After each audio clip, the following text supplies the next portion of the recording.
UP के महाराजगंज में कुछ शिक्षकों ने कौन बनेगा करोड़पति खेल का आयोजन किया।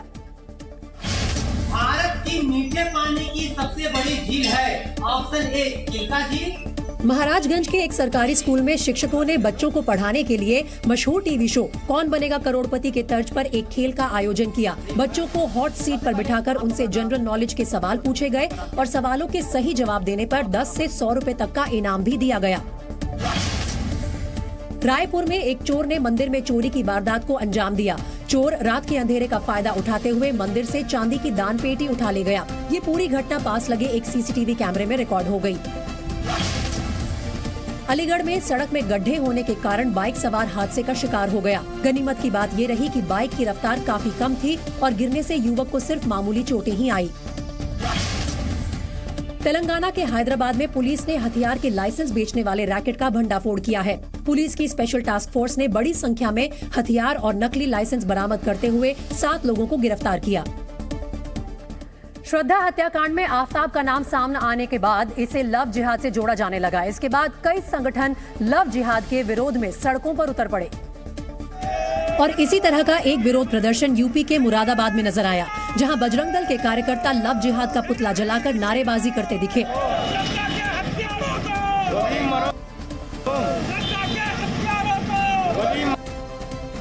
प्रदर्शनकारियों ने आफताब को फौरन सजा देने की मांग के साथ ही लव जिहाद के खिलाफ सख्त कानून बनाने की मांग की और इसके लिए प्रशासन को एक ज्ञापन सौंपा।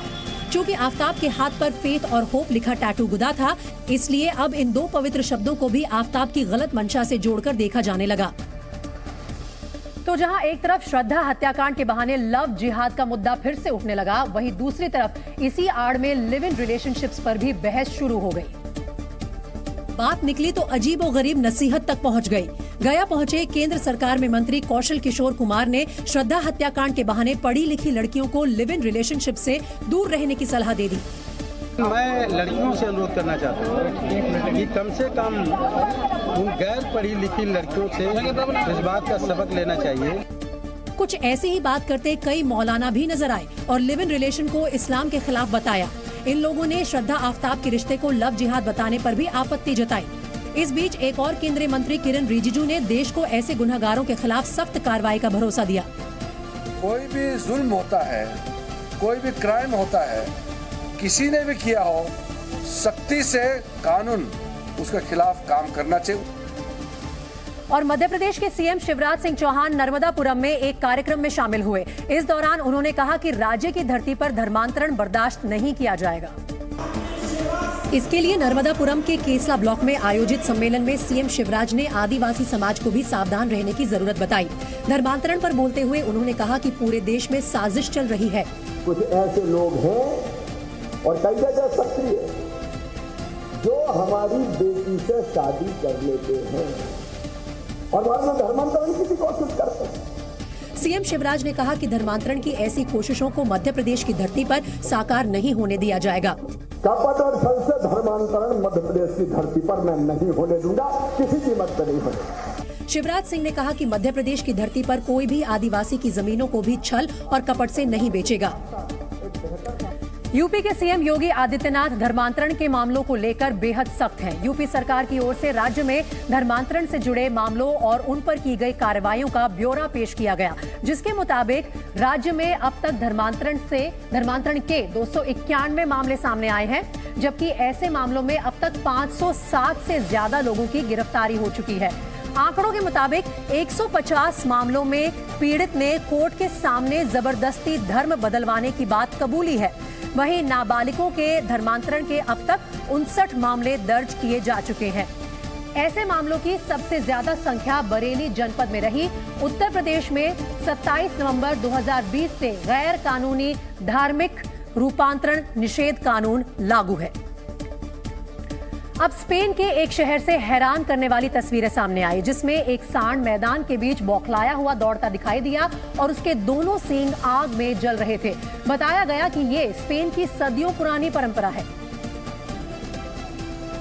जिसे स्थानीय भाषा में तोरो युबिलो के नाम से जाना जाता है। इसका मतलब होता है जॉय ऑफ द बुल, लेकिन असल में ये इस जानवर को खुशी देने का कोई जरिया नहीं बल्कि जानलेवा त्योहार है। एक छोटे से तबेले में घंटों तक बंद रहने के बाद सांड को खींचकर रिंग में लाया जाता है, जहां कई लोग मिलकर उसे काबू करते हैं और फिर उसको मैदान के बीच में गड़ी एक लकड़ी से बांध दिया जाता है। फिर कुछ लोग उसे छड़ी मारकर उकसाते हैं तो कुछ उसकी पूंछ को खींचते हैं। इसके बाद सांड के दोनों सींगों पर ज्वलनशील टार बॉल लगाकर उनमें आग लगा दी जाती है। इसे अंधेरे में उजाले के एक स्रोत की तरह देखा जाता है। सांड को जलने से बचाने के लिए उसके चेहरे और पीठ पर मिट्टी लगाई जाती है और फिर उसे मैदान में खुला छोड़ दिया जाता है। ये बेजुबान घबराया हुआ पूरे मैदान में यहाँ से वहाँ अपनी गर्दन को झटकता हुआ दौड़ता रहता है जब तक उसके सींगों पर लगी आग पूरी तरह बुझ नहीं जाती।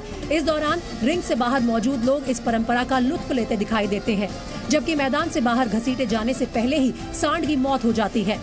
दुनिया भर में इस परंपरा की आलोचना हो रही है। इसे जानवरों के खिलाफ हिंसा बताते हुए इसे बैन करने की मांग की जा रही है। बीजेपी ने गुजरात चुनाव के लिए अपना थीम सॉन्ग रिलीज कर दिया है। देश के शानवा बीजेपी सांसद रवि किशन ने गुजरात चुनाव के लिए Gujarati Bhojpuri mix rap song गाया है। बीजेपी ने इस गाने के जरिए गुजरात मां मोदी छे का नारा दिया है। विकास मां सहयोगी छे, गुजरात मां मोदी छे। गुजरात विधानसभा चुनाव में बुलडोजर की एंट्री हो गई है। यूपी के सीएम योगी आदित्यनाथ आज सूरत में चुनावी रैली को संबोधित करने पहुंचे थे, जहां उनका स्वागत जेसीबी के साथ किया गया। गुजरात के खेड़ा में चुनाव जीतने के लिए टेक्नोलॉजी का सहारा लिया जा रहा है। खेड़ा से बीजेपी प्रत्याशी ने रोबोट के जरिए प्रचार का तरीका निकाला, जिसके बाद रोबोट पर्चे और पैम्फलेट बांट रहा है। सीएम योगी ने धर्म परिवर्तन कराने वालों को चेतावनी देते हुए उनके खिलाफ कार्रवाई करने की बात कही है। धर्मांतरण कानून के तहत अब तक यूपी में 507 से ज्यादा गिरफ्तारियां हो चुकी हैं। वहीं आंध्र प्रदेश के श्रीहरिकोटा में इसरो के स्पेस सेंटर से एक छोटे रॉकेट ने उड़ान भरी और इसी के साथ भारत के पहले प्राइवेट रॉकेट विक्रम एस की सफल लॉन्चिंग हुई। सिंगल स्टेज फ्यूल वाले इस रॉकेट का नाम इसरो के संस्थापक डॉक्टर विक्रम साराभाई के नाम पर रखा गया है और इसे हैदराबाद की एक private startup company Skyroot ने बनाया है। कंपनी ने अपने पहले मिशन को प्रारंभ नाम दिया है। विक्रम एस को सुबह 11:30 पर श्रीहरिकोटा में इसरो के सतीश धवन स्पेस सेंटर से लॉन्च किया गया। जैसे ही काउंटडाउन खत्म हुआ, रॉकेट का इंजन स्टार्ट हुआ और वो आग की लपटें छोड़ता हुआ तेजी से आसमान की तरफ बढ़ने लगा। जल्दी ही इसने आवाज की रफ्तार से करीब 5 गुना ज्यादा स्पीड पकड़ ली। लॉन्च कामयाब होते ही कमांड सेंटर में जश्न शुरू हो गया। इस ऐतिहासिक लॉन्च को देखने के लिए केंद्रीय मंत्री जितेंद्र सिंह भी वहां पहुंचे थे। It is indeed a new beginning, a new dawn, and shall I say very appropriately as our team members have put it, a new prarambh in the journey of India's space program. Vikram S rocket अंतरिक्ष में करीब 81 kilometre की ऊंचाई तक पहुंच गया। करीब 5 minute बाद रॉकेट का इंजन बंद हो गया और श्रीहरिकोटा से करीब 115 किलोमीटर दूर बंगाल की खाड़ी में गिर गया। विक्रम एस रॉकेट के साथ ही भारत के अंतरिक्ष कार्यक्रम में स्पेस स्टार्टअप कंपनियों की एंट्री हो गई है, जिससे नई टेक्नोलॉजी के साथ देश के स्पेस मिशन में युवा ऊर्जा भी शामिल हो गई है। क्योंकि 6 मीटर लंबा ये रॉकेट अकेला नहीं बल्कि अपने साथ 3 छोटे सैटेलाइट भी ले गया है। इनमें फनसेट नाम के एक सैटेलाइट को बच्चों ने मिलकर बनाया है। इस उड़ान के साथ ही भारत दुनिया के उन चुनिंदा देशों में शामिल हो गया जहां प्राइवेट कंपनियां रॉकेट और सैटेलाइट लॉन्च कर सकती हैं। लॉन्च ग्लोबल सैटेलाइट लॉन्चिंग बाजार में भारत की हिस्सेदारी बढ़ाने के लिहाज से भी अहम है, क्योंकि विक्रम के जरिए कम बजट में सैटेलाइट लॉन्च किए जा सकेंगे।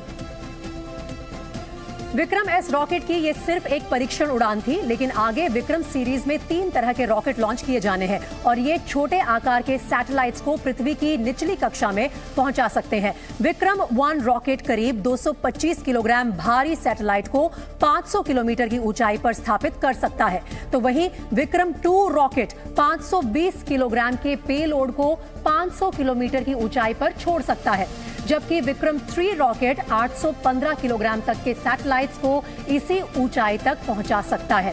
इस रॉकेट को बनाने में कार्बन कॉम्पोजिट मटेरियल का इस्तेमाल हुआ है। इसके अलावा इसमें 3D प्रिंटेड क्रायोजेनिक इंजन लगाए गए हैं और ये इंजन आम क्रायोजेनिक इंजन की तुलना में ज्यादा भरोसेमंद और किफायती भी हैं।